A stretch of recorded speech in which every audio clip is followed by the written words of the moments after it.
Claire Bennett sat in the waiting room of Pierce and Associates. The air smelled like old leather and quiet power. Across from her, Margot Whitfield leaned close to her children, Trevor and Lindsay. Trevor scrolled his phone, grinning. "First thing I'm buying is that yacht in Miami." Lindsay smirked, flipping her bright hair. "I want a place in the Hamptons, 8 bedrooms, maybe more." Margot's polished nails drummed the chair arm. She didn't bother lowering her voice. "Claire won't get a cent." Richard finally saw sense. Claire looked down at her hands. They were steady. She thought of her father's voice the last time they spoke. "Be patient. Let them show who they are." She lifted her eyes and met Margot's cold stare. Inside, something quiet and strong began to wake. Mr. Pierce appeared. "Everyone, the will is ready." No one noticed the corner of his mouth fighting not to smile. They filed into the conference room, the long table shining under soft lights. Claire took a seat at the end, apart from Margot and her children. She remembered her father teaching her how to fix the old truck. His hands were rough, his laugh easy. "You're smart, Claire. Never let anyone make you doubt that." Margot adjusted her pearl necklace, voice smooth as cream. "Let's not drag this out. My financial advisor is waiting." Trevor and Lindsay tried to hide their excitement. Claire could almost feel their impatience like restless animals. Mr. Pierce opened a thick folder. "Before we begin, I'd like to express my condolences." Margot waved a dismissive hand. Yes, very sad. Let's proceed." Claire looked at the polished wood, remembering her father's last hug. Trust takes time to prove itself. So does betrayal. In that moment, she knew he had trusted her completely. Mr. Pierce cleared his throat. "This is Richard Bennett's last will, dated 5 years ago." Margot laughed sharp and brittle. 5 years. We updated everything after our wedding. The estate stays with us." Trevor leaned back smug. "Sorry, Claire. Maybe you can keep your little non-profit job." Claire said nothing. She remembered the 14 months in her small house, letting them think she was struggling. All the dinners she wasn't invited to. All the lies. Mr. Pierce turned a page, his voice steady. "Mrs. Whitfield, do you recall when Richard established the Bennett Family Trust?" Margot's smile froze. "He revoked it when we signed the new documents, did he?" Mr. Pierce asked softly. He reached for another folder thicker than the first. Claire felt her heart begin to beat faster. In the quiet, Margot's confidence finally cracked. Something was about to change forever. Mr. Pierce laid the heavy folder on the table. The Bennett Family Trust was created 28 years ago. Richard never revoked it. Margot's face turned pale. "That's impossible. Actually, he said it transferred all assets to Claire 14 months ago. Every house account and investment." Trevor shot up. "The cars, the yacht, all held by the trust, Mr. Pierce confirmed." "Which Claire owns," Lindsay's voice cracked. "But we've been living there?" Claire spoke for the first time. "Yes. My father asked me to wait, to see if any of you would change." She pulled 3 envelopes from her bag. "Here are your notices. You have 30 days to leave my properties." Margot gripped the table, breathing hard. Mr. Pierce added almost kindly, "There's also a report about your actions these past years." No one moved. Claire held her father's last letter. She unfolded the paper, her hand steady at last.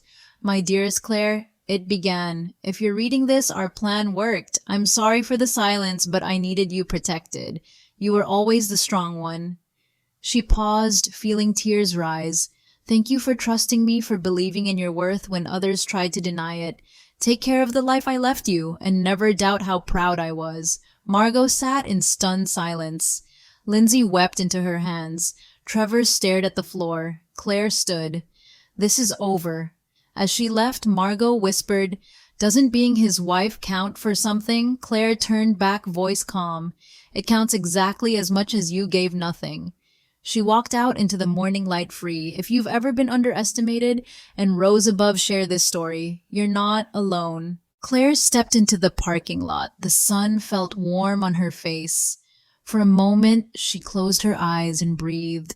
Her phone rang. It was Helen, her father's nurse. "How did it go exactly as he planned?" Claire said softly. "Every detail. He'd be so proud," Helen replied. "He always said you were the best part of his life." Claire felt her throat tighten. "I miss him." "I know," Helen whispered, "but he made sure you'd be safe." After the call, Claire drove to the cemetery. She laid a single coral rose on Richard's grave, the kind her mother once grew. "We did it," she whispered. They never saw it coming. The wind stirred the trees, and for a heartbeat she could almost hear his laugh. She turned toward her car, ready to start again. Claire sat behind the wheel, hands resting on the steering wheel. The quiet felt different now, like something had been released. She thought of all the times she had questioned herself, all the days she let them believe she was weak. Maybe that was the hardest part, she realized, staying silent long enough to prove the truth. In the rearview mirror, she saw the cemetery gates. She felt no anger left, only a calm certainty. Her father had trusted her to finish what he started. He knew she was strong enough to wait. Claire whispered to the empty car, "Thank you for believing in me." She started the engine. The road stretched ahead, open and bright. If you've ever waited for your moment to rise, remember, patience can be its own kind of power. Part 8. New Beginning. Claire drove back to the small house her father bought in her name years ago. The place was quiet, tucked behind old oaks and flowering shrubs. She stepped inside and set her bag on the table. Sunlight fell across the worn wooden floors. It felt like coming home. Every corner held a memory he'd left for her, a shelf of books, a box of old photos, little reminders she hadn't been alone even when it felt that way. She walked to the kitchen window. Outside, the garden waited untouched, peaceful. For the first time in years, she felt no need to look over her shoulder. No one left to prove herself to. She closed her eyes and let the quiet settle around her. If you've ever lost everything and found yourself instead, this story is for you.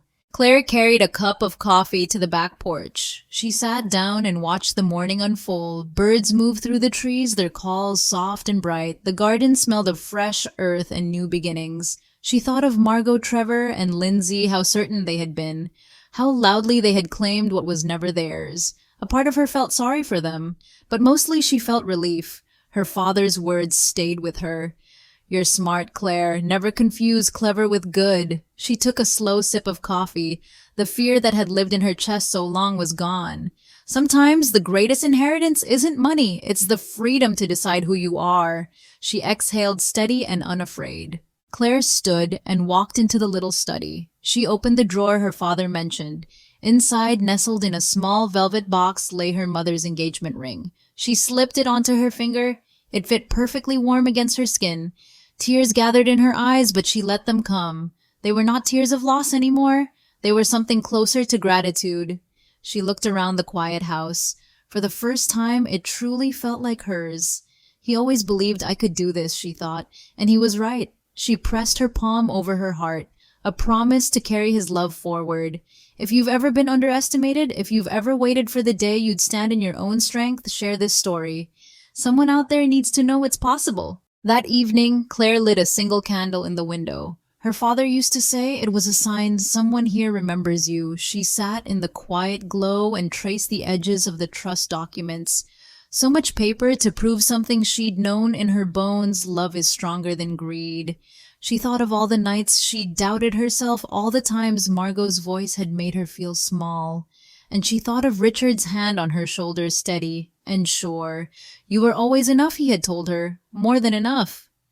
Outside, the wind moved through the trees. It didn't feel like an ending. It felt like the start of everything she hadn't dared to dream. Claire closed her eyes, finally at peace.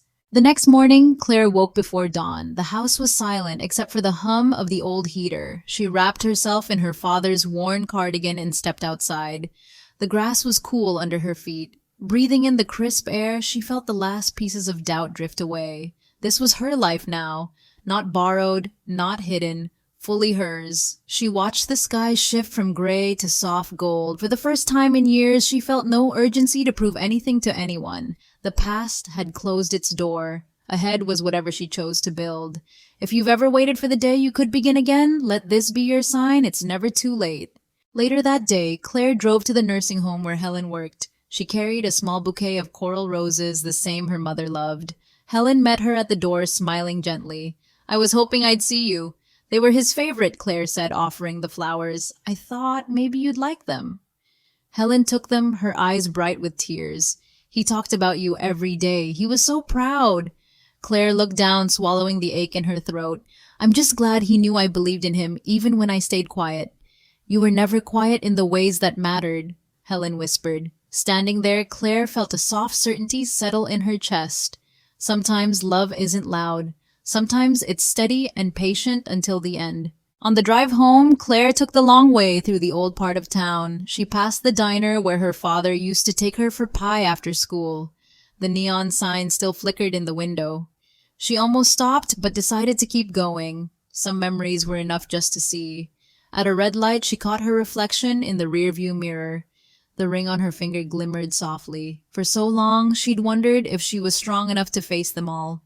Now she knew the answer had never depended on their approval. Her strength had always been there, quiet and waiting. As the light turned green, she smiled to herself. If you've ever questioned your worth, remember it was never theirs to measure. Claire pulled into her driveway just as the sun slipped behind the trees. The little house looked warm, almost golden in the last light. She turned off the engine and sat for a moment, feeling the weight of everything finally lift. This wasn't just about winning back what was hers. It was about claiming the truth of who she had always been. Inside, she placed the trust papers in a drawer and closed it firmly. They didn't define her any more than Margot's lies ever had. She walked to the kitchen, made tea, and carried it to the porch. The evening breeze brushed her face soft as her father's voice in memory. You did it, Claire, on your terms. She exhaled, steady and whole at last. Claire sipped her tea as the sky turned deep blue. The stars began to blink awake, quiet and patient above her. She thought of all the times she'd almost given up, all the nights she'd wondered if staying silent had been a mistake. But in the end, her father's faith had been the map. He had trusted her to wait, to endure, to rise when it mattered most. She touched the ring again, feeling the warmth of memory. I kept my promise, Dad, she whispered. I stayed true. The night felt calm, like the house itself was finally breathing easy. Claire looked out at the garden, the place she would start fresh. Tomorrow she would plant something new. Early the next morning, Claire stood barefoot in the garden. The soil was cool and damp under her hands as she worked. She planted rows of small flowers her mother had once loved, coral roses bright and tender. Each stem felt like a small declaration. This is my place now. She paused to watch the sun lift over the trees. The light touched every corner of the yard, soft and golden. For so long, she had believed her worth was something she had to prove. But here in this quiet space, she felt something simpler. She belonged. Claire pressed the last root into the earth, her hands steady. If you've ever needed to start over, know this, you can grow again no matter how long it takes. That evening, Claire sat at her kitchen table with a fresh sheet of paper. For a long moment, she just held the pen, breathing in the quiet. She began to write a letter, not to Margot or her father, but to herself. Dear Claire, she wrote, I'm proud of you, for waiting, for standing up when the time was right, for never letting bitterness define you. She paused, feeling the weight of the past loosen its hold. You were never weak. You were patient. You were brave. Her eyes blurred as she signed her name. She folded the letter and slipped it into a small box. One day she knew she'd read it again to remember this moment. This was her real inheritance, peace finally earned. Claire carried the small box to her bedroom and set it on the nightstand. She rested her hand on it for a moment, feeling the steady beat of her own heart. For years, she'd thought justice would feel loud and bright, but here it was something quieter, a calm she hadn't known she needed. She looked around the room, simple, warm, untouched by anyone else's ambition. This space held no shadows of Margot's greed or Trevor's scorn, only the life she was finally free to shape. Claire sat on the edge of the bed and let out a slow breath. It's over, she told herself, and for the first time she believed it. Outside, the wind moved through the trees. She closed her eyes, listening unafraid. The next morning, Claire woke to soft light spilling across the floor. For a moment she lay still, just breathing in the quiet. She no longer felt the old heaviness in her chest. The doubt, the anger, the need to prove herself gone. Today was not about settling scores. It was about beginning. She rose dressed simply and opened the front door. The garden waited fresh and green, ready for her hands. Claire stepped outside and felt the sun on her face. This is my life now, she thought. Mine to grow, mine to protect. She smiled, not because everything was perfect, but because finally it was honest. If you've ever longed for a day when you could simply start again, let this be your reminder that day can be today. Claire walked to the edge of the garden and crouched beside the new roses. Dew clung to each petal, shining in the morning light. She brushed her fingertips over the blooms, feeling their softness. For the first time in years, she didn't have to pretend or hide. Every choice ahead was hers alone. No more playing small to keep others comfortable. No more waiting for permission to belong. She stood and looked back at the house. It wasn't grand, but it was real. Claire took a deep breath and felt her shoulders lighten. Today is just a beginning, she told herself, and this time she was ready to claim every moment of it. Later that afternoon, Claire sat on the porch with a cup of tea, watching the breeze move through the trees. She thought of Margot, Trevor, and Lindsay packing their things in quiet panic. Once she might have felt satisfaction. Now she only felt release. They had taken so much space in her mind, but they would take no more. Her father's words echoed again. Clever and good are not the same. She knew she hadn't been perfect. She had waited longer than some would understand, but she had stayed true to herself, and that was enough. Claire traced the rim of her cup, breathing in the calm. No regrets, she whispered, and she meant it. As the evening settled in, Claire walked through each room of the house. She touched the walls, the shelves, the small details her father had chosen. Every corner felt like a promise he'd kept for her, a quiet reminder that she was never really alone. She paused by the window, looking out at the darkening garden. The flowers she planted stood tall in the dusk. Claire felt something warm bloom in her chest. Not pride exactly, something gentler. Gratitude. For the lessons she had learned, for the strength she hadn't known she had, for the chance to begin again without fear. She rested her palm against the glass and closed her eyes. "Thank you," she whispered into the stillness. That night, Claire opened the drawer beside her bed. Inside lay the velvet box with her mother's ring. She turned it over in her hand, feeling its familiar weight, a small circle of gold, simple and honest. Her father had saved it for her, knowing exactly when she would need the reminder. She slipped the ring onto her finger. It rested there like it had always belonged. Claire felt a quiet certainty settle in her heart. Everything she had been waiting for was never about money or revenge. It was this the chance to stand in her own life unafraid. She switched off the lamp. In the dark, the ring caught a trace of moonlight shining soft and true. Some gifts last longer than a lifetime. In the early hours, Claire woke to the hush of rain tapping the roof. She lay still, listening to the gentle rhythm. It felt like a blessing, soft and cleansing. She rose and walked through the quiet house one last time that night.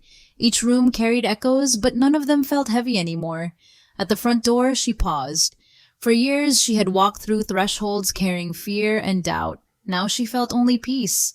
Claire closed the door behind her and leaned against it, breathing in the moment. This is mine, she thought. All of it. The quiet, the hope, the space to begin again. Outside, the rain kept falling steady and sure. By morning, the rain had stopped. The world outside her window looked washed clean.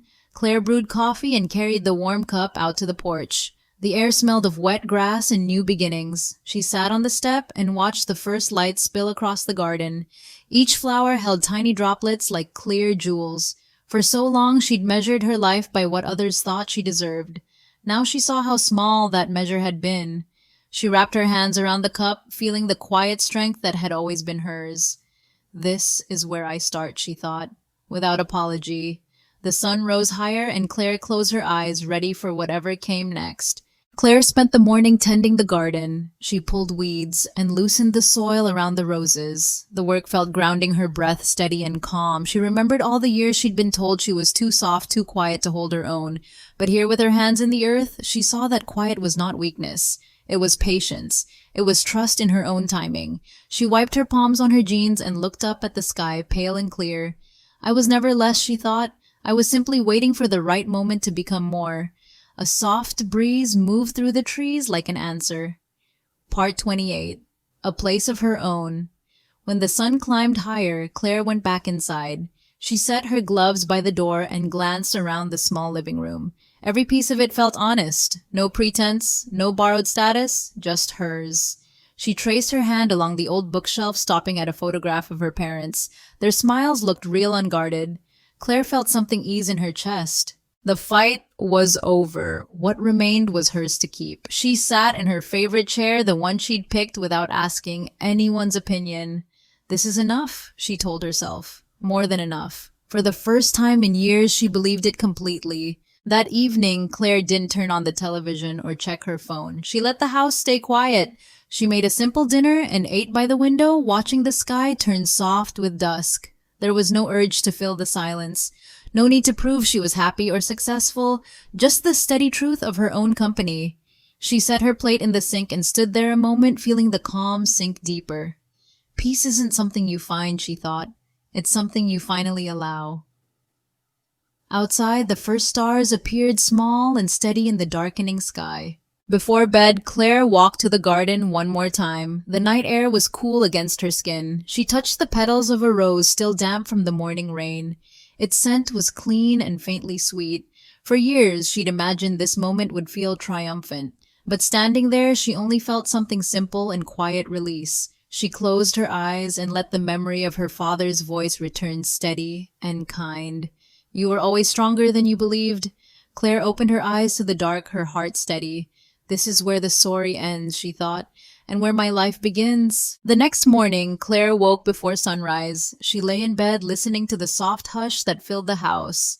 No voices, no footsteps pacing the hall, no tension humming under every word, just quiet. She rose and wrapped herself in her father's cardigan. It still smelled faintly of cedar and something warm she could never quite name.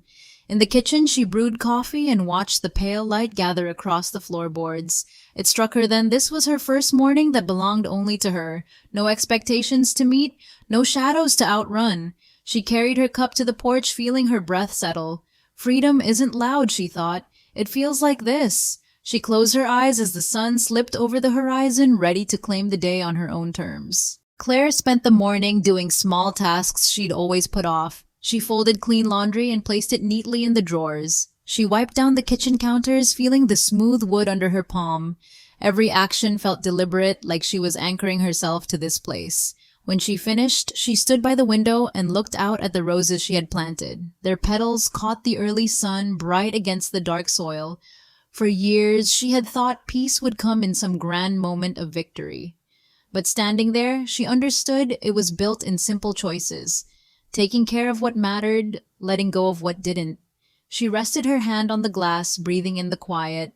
This is the life I kept waiting for, she thought, and it was here all along. Later that afternoon, Claire sat at the kitchen table with a fresh journal. She turned to the first page and paused.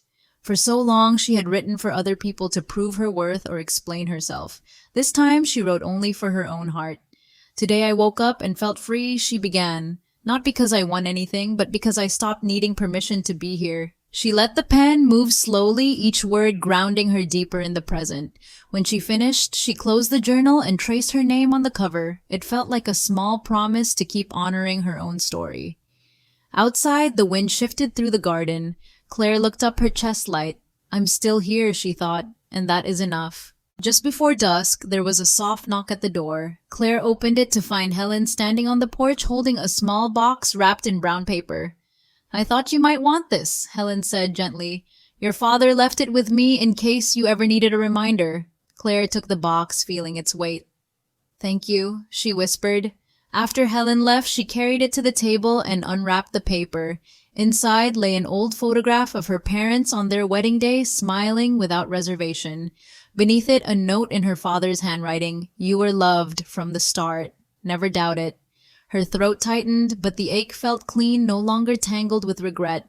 She set the picture beside her journal, a quiet testament to everything she had reclaimed. Some truths never fade, she thought.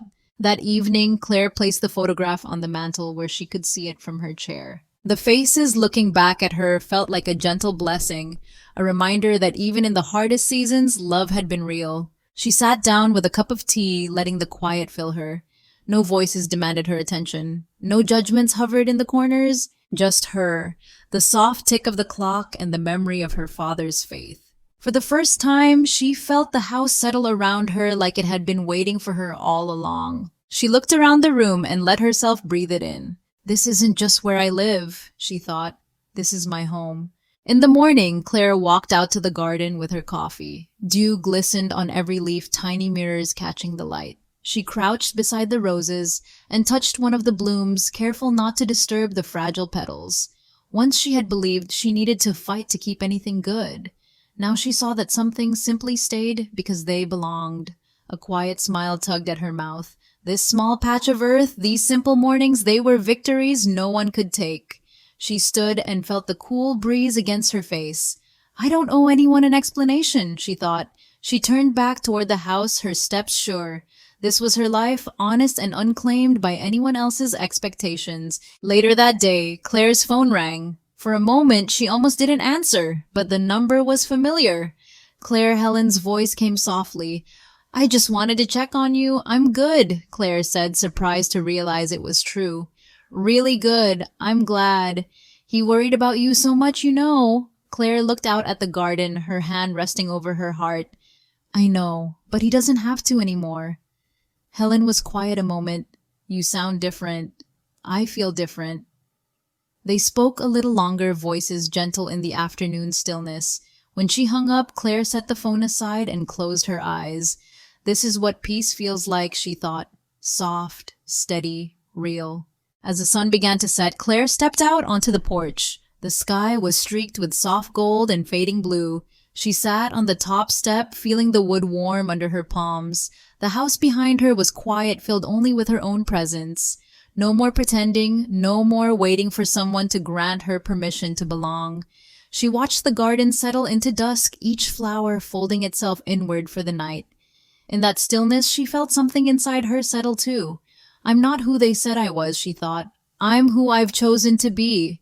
A calm certainty moved through her, gentle as the evening air. For the first time, she didn't wish for anything different. Night fell slowly over the little house. Claire stayed on the porch, her hands folded in her lap. The garden disappeared into shadow, but she didn't feel alone. She thought of every moment she'd spent doubting her worth, every time she'd silenced her own voice to keep the peace. All of it felt far away now, like a story she'd finally finished reading. She breathed in the cool air and let it fill the spaces where fear used to live. This is enough, she told herself. I am enough. A single star appeared over the trees, clear and steady. Claire watched it and felt a quiet pride that had nothing to prove. Later, Claire rose and stepped back into the house. She closed the door behind her, feeling the soft click echo in the quiet. She turned on a lamp and watched the light spill over the familiar walls. Everything here carried her father's care, her own patience, and a new kind of belonging.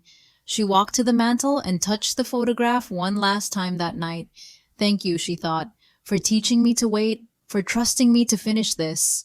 Claire drew in a slow, steady breath. Tomorrow she would wake up and keep building the life that was already hers. No more waiting for someone else to say she deserved it. She looked around the room, her heart clear. This isn't an ending, she thought. It's the start of everything I am. If this story touched something quiet in you, take a moment to share how it made you feel in the comments below.